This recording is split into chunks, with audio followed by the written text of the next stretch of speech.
Meus queridos irmãos, é com muita alegria que eu cumprimento a todos com a paz do Senhor Jesus. Aqui é o pastor Wilson Júnior, professor da EBD Slide, e nós estamos agora iniciando a gravação de mais uma aula, a que será ensinada no dia 26 de maio, no caso é a oitava lição, desculpa, do dia 26 de maio de 2024, e que tem como título da lição Confessando e Abandonando o Pecado.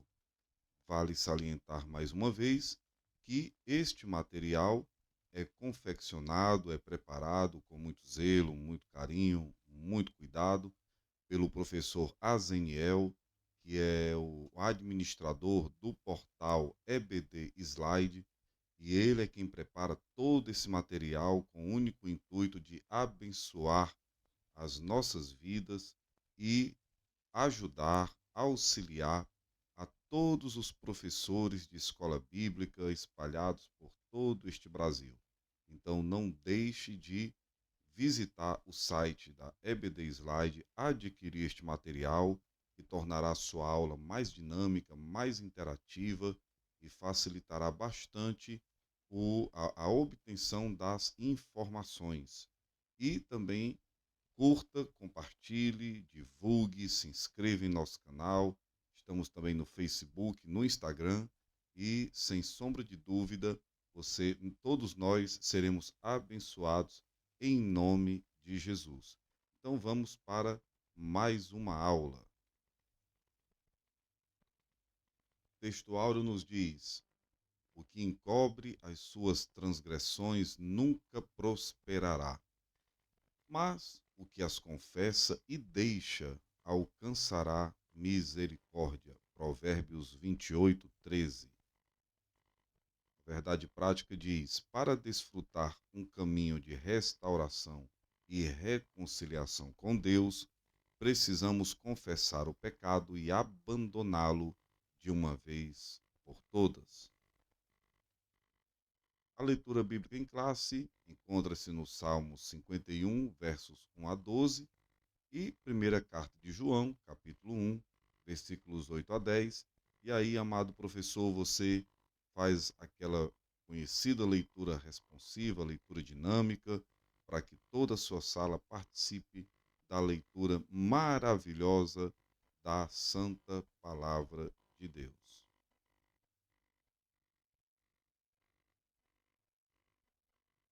Os objetivos da lição: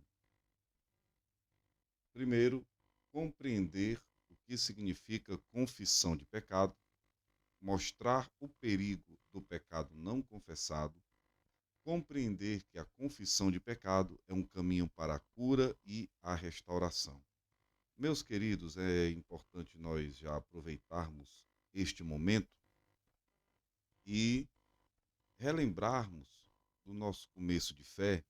Eu, pelo menos, vivenciei isso, vivi isso, como muitos crentes espiritualizavam certas coisas, inclusive o próprio pecado. Sabemos que o pecado, ele é praticado na carne, é inclinação carnal que desagrada ao Senhor e ofende a sua santa e gloriosa palavra. Então, muitas vezes as pessoas espiritualizavam, e a Bíblia fala que o pecado, ele é de ordem carnal: concupiscência da carne, concupiscência dos olhos e a soberba da vida, como vimos em lições anteriores desse trimestre. Então, quando há prática do pecado, é importantíssimo, é salutar, é imperativo que o tal confesse o seu pecado e assim receba a disciplina e posteriormente a cura e a restauração.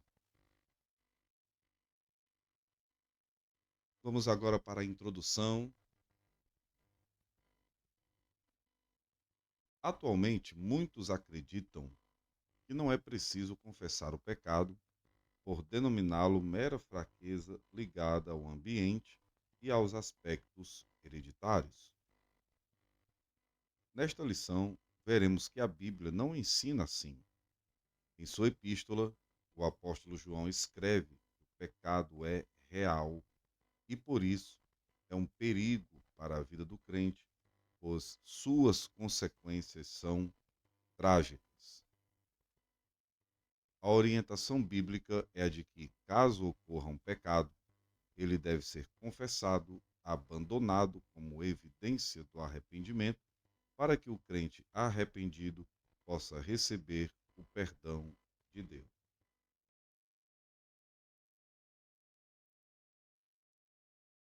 Tópico 1: a confissão de pecado. Definição. Subtópico 1.1. O verbo confessar, da palavra hebraica yadá, aparece como jogar, atirar, lançar.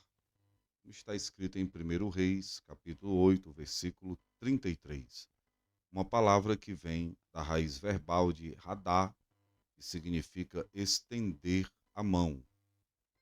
Quando teu povo de Israel for ferido diante do inimigo por ter pecado contra ti, e se converterem a ti e confessarem o teu nome e orarem e suplicarem a ti nesta casa. Essa palavra está presente 900 vezes no Antigo Testamento, aparecendo com o sentido de tomar conhecimento, saber, reconhecer.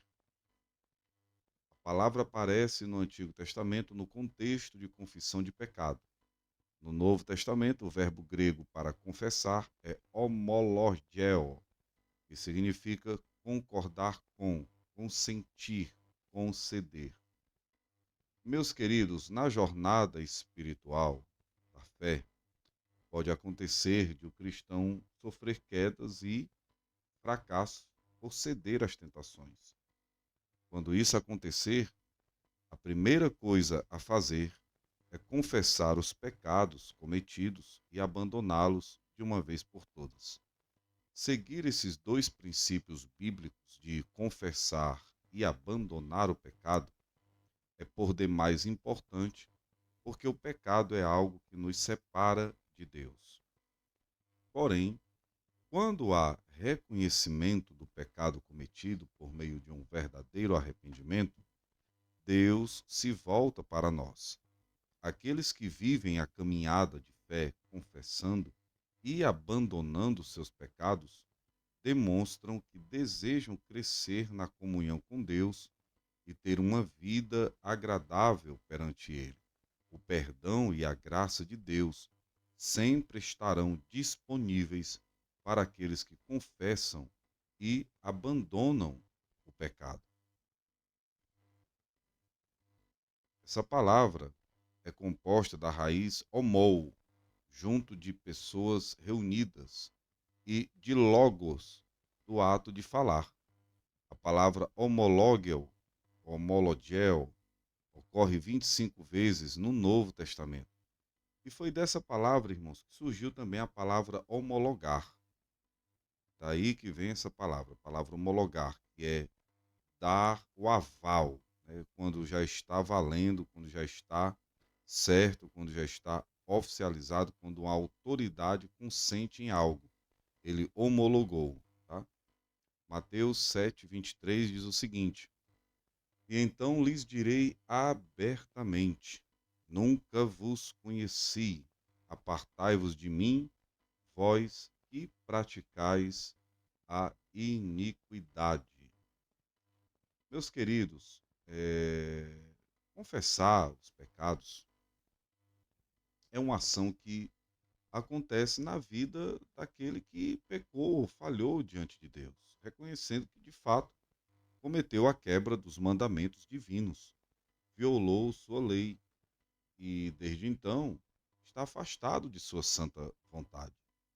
Biblicamente, o verbo confessar quer dizer declarar o que se crê ou sabe. A pessoa confessa os seus pecados e afirma que crê em um Deus poderoso e salvador. A confissão de pecados e a necessidade de seu abandono não é algo criado por líderes, um conselho de teólogos ou pastores, mas trata-se de uma recomendação bíblica, ou seja, há base bíblica para tal exigência. Há diversas passagens na Bíblia que tratam dessa temática, como, por exemplo, Provérbios 28:13, Salmos 32, verso 5, Tiago 5:16 e 1 João capítulo 1, versículo 9.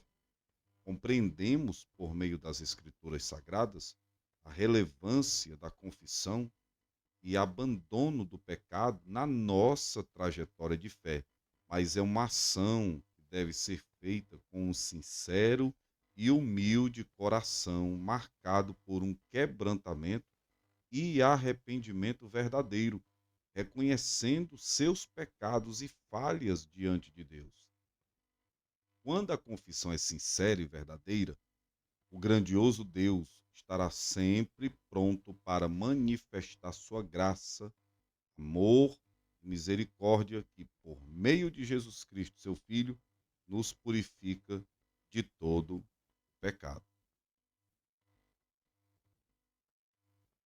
Há um verbo grego importante para confessar, que é exomologeo, que significa professar, reconhecer abertamente e alegremente para a honra de alguém.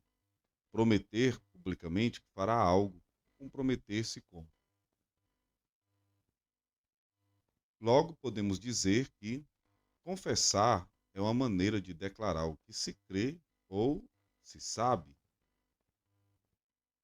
É, Amados, o poeta, né, o escritor do Salmo, né, ele começa seu salmo com uma beatitude da experiência de ser perdoado. Bem-aventurado e feliz, de fato, é aquele cuja desobediência é levada, cujo pecado está coberto, a quem o Senhor não acredita a perversidade característica do homem e em cuja mente não há engano. Com tal amostragem da terminologia do pecado, o salmista descreve tanto a extensão quanto a abrangência do perdão de Javé. Em seguida, vem a documentação da bem-aventurança na própria experiência do poeta. Não é necessário propor que ele esteja descrevendo uma doença grave que ele sentiu ter sofrido como resultado do pecado, como é o caso em alguns outros salmos, como, por exemplo, o Salmo 6 e o Salmo 38. E como alguns interpretadores defendem esse salmo como bem. É muito mais provável que o que o salmista descreva tão vividamente é a agonia de uma consciência culpada que pode produzir e ser pior do que qualquer doença física. Assim o salmista diz: quando fiquei em silêncio, todo o meu quadro desperdiçou a minha agonia durante todo o dia. Dia e noite ele podia sentir a mão de Yahvé pesada sobre ele, e sua força foi gastada como no calor do verão. É uma descrição vívida do efeito debilitante e distrativo da rebelião não amortizada contra Deus. Então, quando ele não suportou mais a pressão, ele deu a conhecer ao Senhor seu pecado, não cobriu sua perversidade e disse: eu direi sobre mim mesmo a minha desobediência a Yahvé. E como ele sempre faz, Yahvé se afastou a culpa da transgressão do pecador. Por esta razão, isto é, com base na experiência que ele relacionou, o salmista aconselha todos os que seguem a Yahvé a orar a ele em qualquer momento de angústia. Se assim for, as águas de qualquer problema, por profundo que seja, nem sequer tocarão o suplicante. Esse texto está no comentário bíblico de Broadman, escrito no ano de 1983, e a página de número 132. Então, por meio do conceito exposto sobre o Salmo 32, verso 5, entendemos que quando há uma confissão sincera, verdadeira e humilde, a pessoa recebe o perdão e reconcilia-se com Deus. Além disso, fortalece seu relacionamento com Ele, pois quem confessa e deixa os pecados alcança misericórdia. Então, este comentário bíblico falou sobre Salmo 32 e verso 5.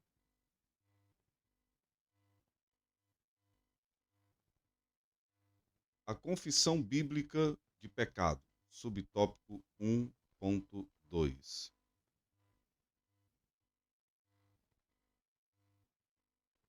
O ensino bíblico geral da confissão de pecado traz a ideia de reconhecê-lo, fazer sua confissão, pois o perdão depende desse ato. Essa confissão pode ser no momento da conversão ou depois dela, quando pecados cometidos podem ser contra Deus ou contra um irmão, como está em Mateus 5, 21 e 22. Importante ressaltar, porém, que, segundo o ensino bíblico, era tão somente depois da confissão de pecados que se poderia viver verdadeiramente uma vida de oração e comunhão com Deus, como está escrito no Salmos 66, verso 18. Se eu atender à iniquidade no meu coração, o Senhor não me ouvirá. A ideia da necessidade de confissão de pecado é algo que vem desde o Antigo Testamento, mostrando que aquele que pecou e confessa alcança misericórdia e perdão da parte de Deus. Essa necessidade de buscar o perdão por meio da confissão é necessária conforme o Antigo Testamento, porque nas próprias páginas da Bíblia hebraica se mostra que o homem é um ser constituído da natureza pecaminosa, de modo que ele está sujeito a quedas, falhas e pecados. Há registro dessas quedas e pecados, tanto individual como coletivamente, deixando claro que a natureza pecaminosa agia na vida do povo de Deus, que reconhecia seus pecados e os confessava. Quanto à confissão de pecados, pela ótica veterotestamentária, ela estava atrelada ao arrependimento, evidenciado por um pesar e temor, desejando uma vida restaurada e novas atitudes. Isso era feito com humildade e reconhecimento dos pecados. Por meio da confissão, a pessoa mostrava que estava pronta para ter um novo relacionamento com Deus e viver uma nova vida. O texto bíblico, por exemplo, de Levítico 16, 20 a 22, trata especificamente dos ritos que marcavam o ato da confissão de pecados que acontecia no dia da expiação. O símbolo da confissão de pecados, subtópico 1.3. No ato da confissão de pecados, a pessoa reconhece de maneira autônoma os pecados cometidos e que por isso se encontra indigna de estar na presença de Deus. É interessante analisar, por exemplo, que era missão do sacerdote fazer a confissão dos pecados do povo perante Deus. Também é importante destacar que a confissão de pecados sempre era feita para Deus, na busca de restaurar com Ele o relacionamento, pois somente Ele pode conceder perdão e uma nova vida.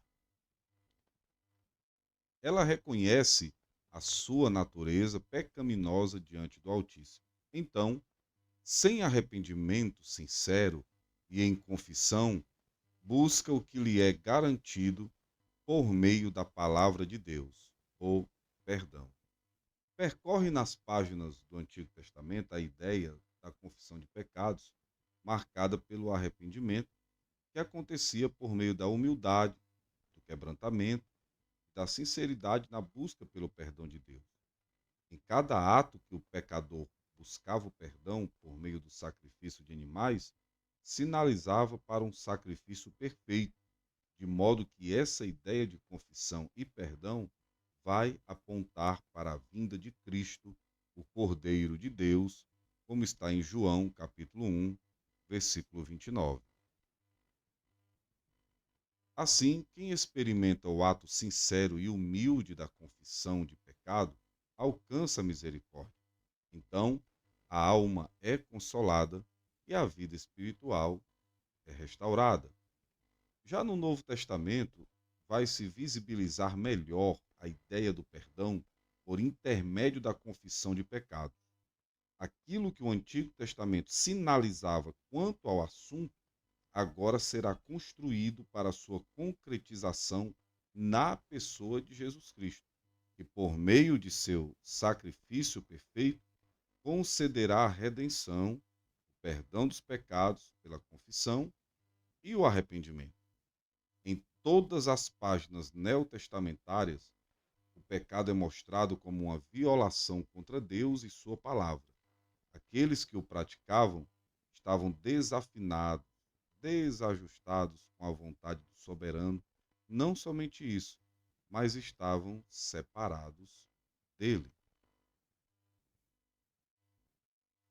Tópico 2. Tópico 2. O perigo do pecado não confessado. Os males dos pecados não confessados. Subtópico 2.1. Quando lemos e analisamos Provérbios 28:13, percebemos que a confissão de pecado não se trata apenas de um ensino judaico, mas também cristão. Provérbios 28:13 diz: O que encobre as suas transgressões nunca prosperará, mas o que confessa e deixa, o que as confessa e deixa, alcançará misericórdia. Meus amados, quando não há confissão de pecado, a primeira consequência é que a pessoa fica separada de Deus. Ele esconde o seu rosto de nós, como está em Isaías 59, versículo 2. Culpa e vergonha são sentimentos que vão se alastrando cada vez mais na vida de quem não confessa seus pecados, gerando também a falta de paz interior e inquietação. Tudo isso atingiu Davi por esconder seus pecados. Você pode conferir isso no Salmo 32, versos 3 a 5. A Epístola de João corrobora com a necessidade de confessar o pecado, deixá-lo e alcançar o perdão, como está em 1 João, capítulo 1, versículo 9, que diz assim: Se confessarmos os nossos pecados, ele é fiel e justo para nos perdoar os pecados e nos purificar de toda injustiça. Meus amados, em prosseguimento, os males dos pecados não confessados vão gerando cada vez mais outros males, como diz o salmista. Um abismo chama outro abismo. Está lá no Salmo 42, verso 7, e você pode conferir depois.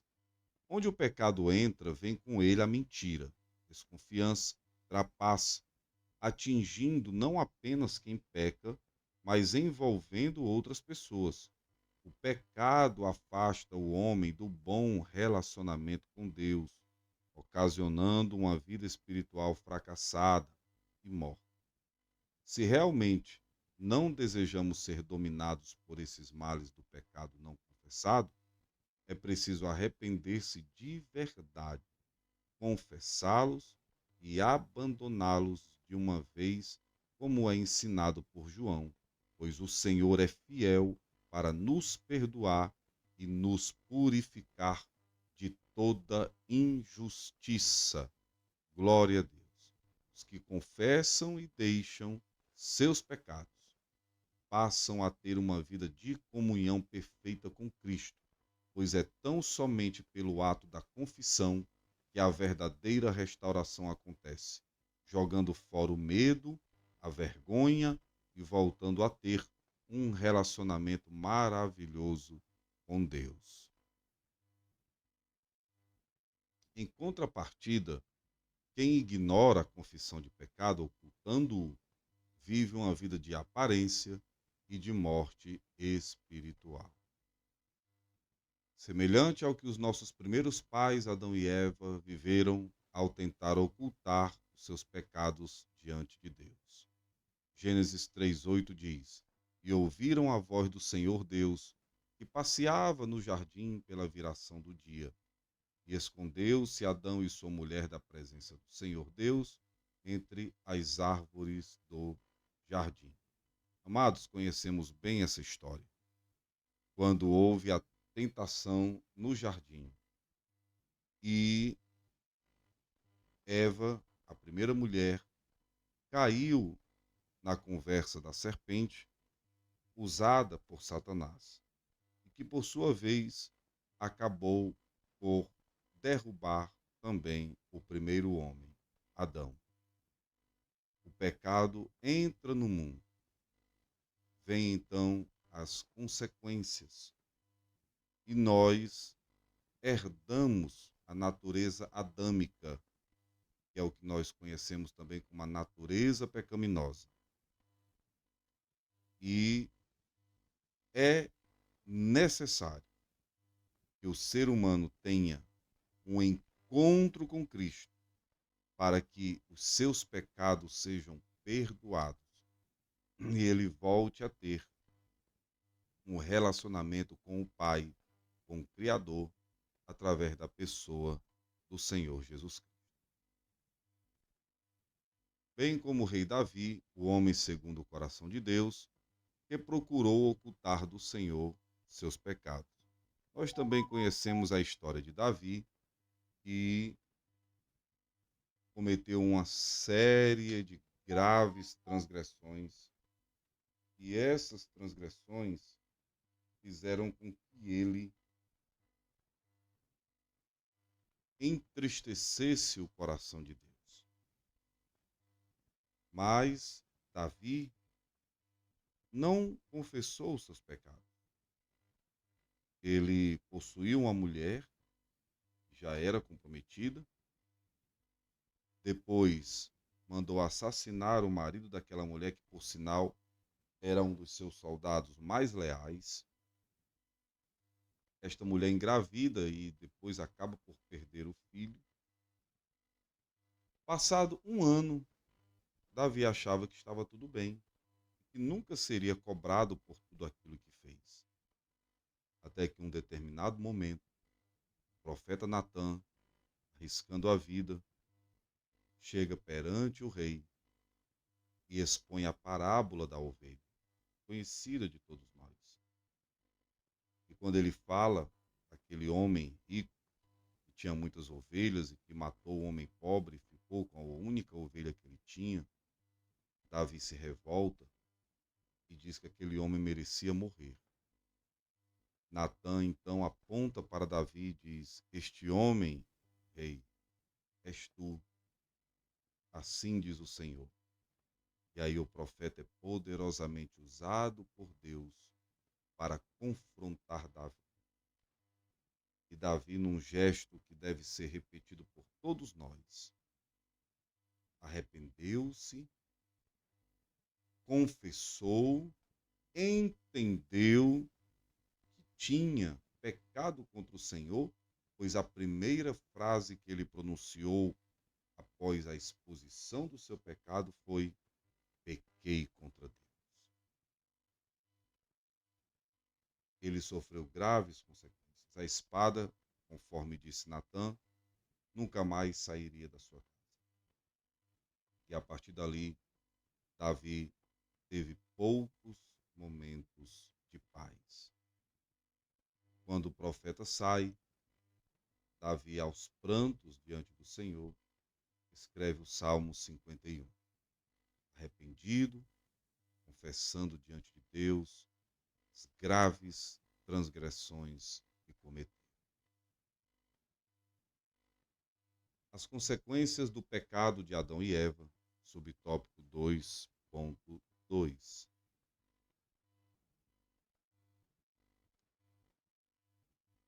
A realidade bíblica do pecado pode ser vista no primeiro casal, Adão e Eva, quando pecou e, por isso, recebeu sentenças devidas.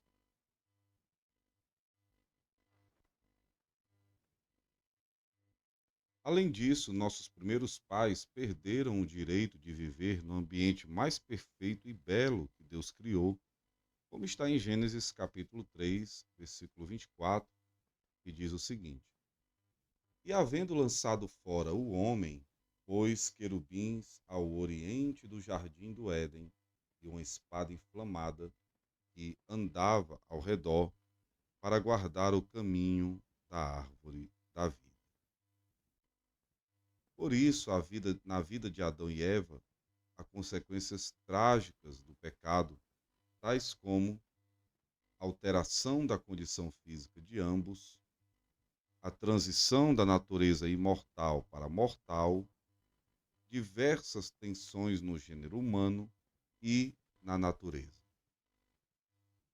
Assim, sabemos que as concupiscências do pecado de nossos primeiros pais não se limitaram a eles, mas perpassaram a todo o gênero humano e natural, como está em Romanos 5, versículo 12, que diz o seguinte: Pelo que, como por um homem entrou o pecado no mundo, e pelo pecado a morte, assim também a morte passou a todos os homens, por isso que todos pecaram. Amados, o ambiente era perfeito, um lugar repleto de pureza, de santidade, de inocência. Simplesmente houve a manifestação da astúcia de Satanás, fazendo com que o primeiro casal transgredisse contra o Senhor. Aquilo fez com que as consequências se manifestassem imediatamente e essa natureza se alastrou por todas as descendências até os dias de hoje. O homem agora fazia parte de um grupo destituído da glória de Deus. Todos estávamos mortos, como disse Paulo, em nossos delitos e pecados, destinados ao inferno, caminhávamos a passos largos para a perdição, para longe de Deus. Sem Deus, sem paz e sem salvação, o homem trilhava o seu caminho, carregando sobre si o legado de Adão. Até que Deus olhou dos altos céus, vendo que não tinha nenhum justo, envia o seu Filho amado, Jesus Cristo, para morrer pelos nossos pecados e assim nos trazer a redenção. As consequências do pecado de Davi, subtópico 2.3. O rei Davi pagou um alto preço com seu pecado. A Bíblia mostra que, por isso, a espada não sairia da sua casa, como está em 2 Samuel 12, versículos 10 a 12, que nós falamos ainda alguns instantes atrás. Os capítulos 11 e 12 de 2 Samuel revelam o conflito e o senso de culpa que marcavam a vida de um homem que, por certo tempo, ocultou o seu pecado. Esse certo tempo, amados, foi 1 ano, trazendo-lhe enfermidades morais e aflição que o levavam a gemir. É interessante frisar, e a Bíblia deixa claro isso, que esse momento de pecado veio sobre a vida de Davi numa época em que todos os reis saíam para a guerra. Davi era para ter saído também. Resolveu ficar desfrutando das benesses e do conforto do seu palácio, o que não há nada de errado quanto a isso. A grande questão é porque cumpre-se aí aquele velho adágio popular que diz que mente desocupada é a oficina de Satanás. Davi, então, ao passear pelo terraço, ele já no auge dos seus 50 e entre 52 e 55 anos, observa uma mulher muito bonita, tomando banho, despida, e ali ele chama aquela mulher e a possui. E então começa uma série de transgressões praticadas pelo rei, que era chamado de o homem segundo o coração de Deus. Salmo 32 mostra que, por se manter em silêncio, não confessando o seu pecado, Davi enfraqueceu cada vez mais, perdendo o vigor espiritual. Já o Salmo 51 mostra a confissão de pecado do rei, reconhecendo todos os seus erros, a fim de que eles fossem perdoados e o salmista purificado. Tópico 3: a confissão de pecado, um caminho de cura, restauração. Subtópico 3.1: confessando o pecado a Deus. Segundo o ensino bíblico, a confissão de pecados deve, primeiramente, ser dirigida a Deus, por intermédio de seu Filho, pois só Ele pode perdoar os nossos pecados, como está no Salmo 51, versos 3 e 4, que diz o seguinte: porque eu conheço as minhas transgressões e o meu pecado está sempre diante de mim. Contra ti somente pequei e fiz o que a teus olhos é mal, para que sejas justificado quando falares e puro quando julgares. Meus queridos, as abundantes passagens bíblicas que fazem menção à confissão, primeiramente direcionada a Deus, são claras e cremos porque somente Ele tem o poder de perdoar pecados e nos conceder o perdão. No Salmo 32, verso 5, Davi direcionou-se ao Senhor, confessando seus pecados, logo recebeu perdão. O profeta Daniel juntou-se ao povo de Israel e confessou seus pecados, voltando-se para Deus. No Novo Testamento, no caso da parábola do fariseu e do publicano, foi a Deus que ambos se dirigiram, sendo que somente o publicano recebeu perdão, pois o fez não com meras palavras vazias, mas com verdadeiro arrependimento, afirmando ser um grande pecador. No Novo Testamento, os pecados que ofenderam outros irmãos devem ser confessados uns para com os outros. Essa recomendação vem de Tiago. Não podemos jamais experimentar relacionamentos saudáveis se vivermos ferindo ou atacando os outros. Assim, a real cura da ferida só pode acontecer quando entre ambos há arrependimento e confissão sincera.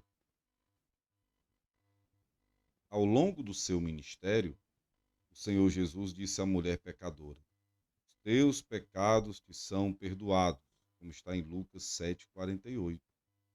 Na oração do Pai Nosso, o Senhor Jesus ensinou: Pai, perdoa-nos as nossas dívidas, assim como nós perdoamos aos nossos devedores. Mateus 6,12. Em 1 João 1, lemos que os nossos pecados devem ser confessados a Cristo. 1 João 1, 7 a 9. Dessa forma, perdoar pecado é uma prerrogativa de Deus Pai por intermédio do Senhor Jesus, mediante a sua obra no Calvário. Meus queridos, por vezes um cristão acha que está no direito, mesmo tendo pecado contra alguém, então o líder espiritual escolhido por Deus irá orientá-lo pela palavra a buscar a reconciliação com o seu próximo e com Deus.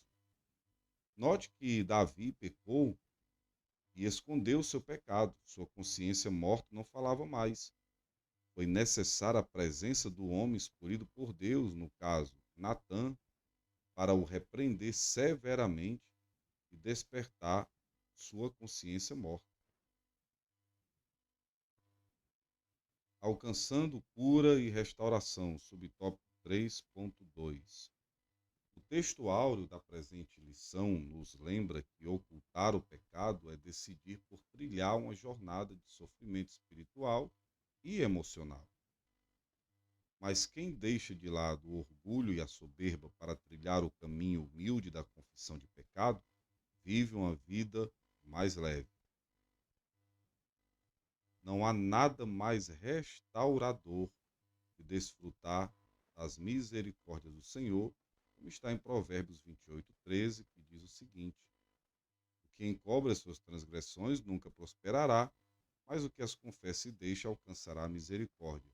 Amados, ocultar os pecados do homem é simples, é fácil, mas não conseguimos encobrir ou ocultar os olhos do Senhor. Isto é demais perigoso, porque nós estaremos a cada dia ofendendo a santidade do Senhor, vivendo uma vida de mentiras e de hipocrisia e enfraquecendo cada vez mais espiritualmente. Uma pessoa que encobre os seus pecados, ela estará enfraquecendo a cada dia e, posteriormente, provocando, sim, a própria morte. Não há nada mais consolador do que confessar o pecado e deixá-lo definitivamente, pois assim encontraremos descanso para a alma. Todo esse processo de confissão e abandono de pecado revela a eficácia do ministério da reconciliação de Deus por meio de Jesus Cristo. Qualquer líder que vai orientar alguém que pecou e vem em busca de perdão, quando se volta para a Bíblia, saberá também que ele é fraco, falho, humano e que já foi perdoado por Cristo Jesus. Isso ajuda a não ter uma postura de santarrão, inigualável ou de severidade, pois todos somos pecadores. E tudo isso provém de Deus, que nos reconciliou consigo mesmo por Jesus Cristo e nos deu o ministério da reconciliação, como está em 2 Coríntios, capítulo 5, versículo 18. Quem faz assim encontra o caminho de cura e restauração, conforme lemos nas palavras do salmista. Enquanto eu me calei, envelheceram os meus ossos, pelo meu bramido em todo o dia. Confessei-te o meu pecado, e a minha maldade não encobri, dizia eu. Confessarei ao Senhor as minhas transgressões, e tu perdoaste a maldade do meu pecado, como está no Salmo 51, versos 3 e 5, e isso alivia o coração, a alma, quando nós confessamos ao Senhor os nossos pecados, quando nós confessamos a Ele os nossos erros, quando nos quebrantamos, quando choramos, quando confessamos e deixamos. Não é só confessar, é deixar, é abandonar a prática, é não fazer mais. Agindo assim, o coração de Deus se alegrará e nós receberemos dele a restauração espiritual. E a conclusão nos diz o seguinte: em nossa caminhada cristã, estamos sujeitos ao pecado. Encobri-lo e viver uma vida espiritual de aparência não é uma opção bíblica para o caminho da cura e da restauração. Logo, uma jornada de perdão só é possível com a confissão do pecado praticado e a resolução de abandoná-lo de uma vez por todas. Quem procede assim desfrutará das infindáveis misericórdias divinas. Meus queridos, na jornada para o céu pode acontecer de o cristão falhar, cometer pecados que ferem a santidade de Deus, bem como os seus irmãos. Entretanto, poderá contar com a presença de homens escolhidos por Deus para orientá-los sobre a importância de seguir os processos envolvidos na busca pela restauração espiritual, isto é, o arrependimento e a confissão. lembrando que pecados não confessados geram a morte. Sim, o melhor é confessar e abandonar para alcançar a misericórdia do Senhor, pois somente Deus é quem tem o poder para perdoar pecados. Nenhum ser humano tem tal prerrogativa. Somente o nosso Jesus. Meus amados, e assim finalizamos mais uma lição. Que Deus em Cristo possa te abençoar grandemente, com força, com graça, com saúde, com espiritualidade, com unção, para que você continue nesse trabalho tão maravilhoso, conduzindo essa atividade ministerial tão honrosa e tão recompensadora, tão importante, que é a de administrar as aulas da Escola Bíblica Dominical. Que Deus nos ajude e nos fortaleça cada dia, em nome de Jesus. E aqui eu encerro com a paz do Senhor. Deus te abençoe, em nome de Jesus.